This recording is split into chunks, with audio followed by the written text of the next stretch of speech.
I want to thank Senator Kennedy for bringing the resolution. I just wish he didn't have to.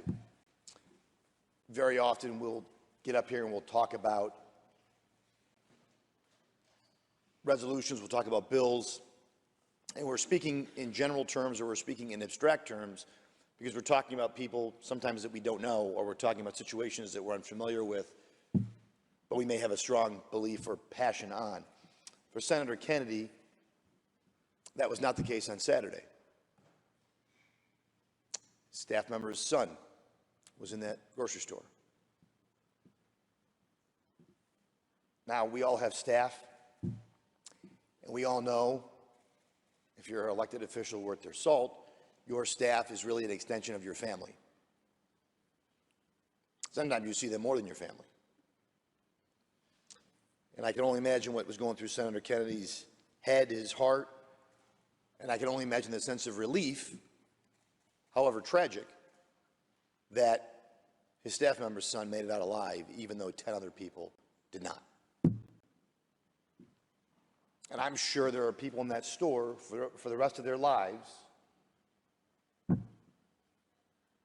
will always wonder why I got out and someone else didn't. That's a real, trust me, that is what will go through their mind. It may not be tomorrow, it might be 10 years from now.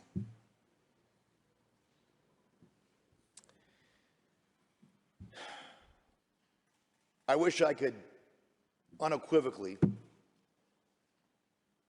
sit here and say, this is what we need to do. I, for one, can't. I have ideas. I have thoughts on what we should do, what we could have done. But I don't know that that would have prevented what happened.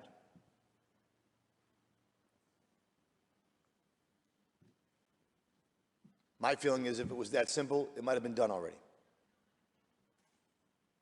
And no doubt there'll be a time we have an opportunity to do some good out of tragedies like this.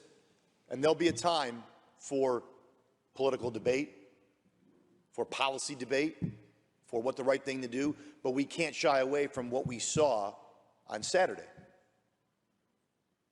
I mean, you think of the hate to drive 3 hours to go kill people you never met when you're 18 years old. That's supposed to be the start of your life. Everything's in front of you. Not the case for this young man.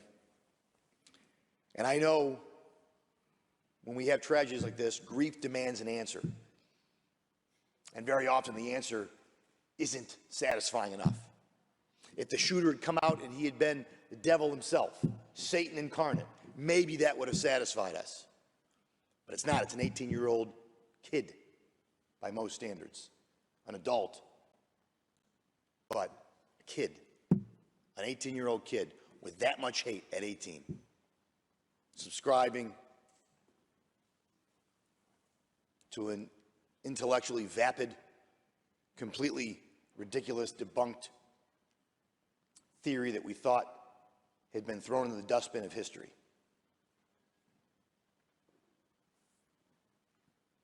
But there's corners of the world where hate will always fester,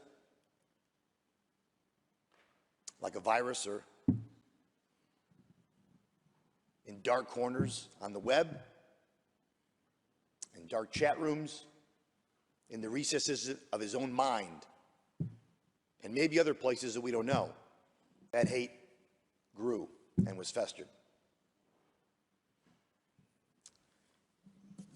And there will be a time and a place to talk about what we can do about that, and I think we as elected leaders have an obligation to have that dialogue. But I'm not going to have it here because this is a somber event where we're trying to remember the 10 people who didn't come out of that grocery store. The 10 people whose lives ended because they went grocery shopping. Or in the case of one individual, Aaron Salter, who lived in Lockport in my district, because he went to work. A retired Buffalo police officer. Probably thought after being a retired cop in Buffalo that the most dangerous days of his life were behind him. But true to his training and true to the ethos of our law enforcement,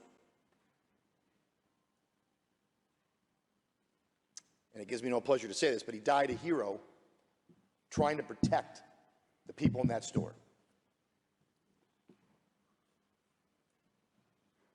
And I want to thank the law enforcement who did show up that day very quickly, because we know that this individual's rampage was not meant to end at 10 people in tops. We know that he intended to go down the street into the neighborhood to kill more people. So powerful was his hate.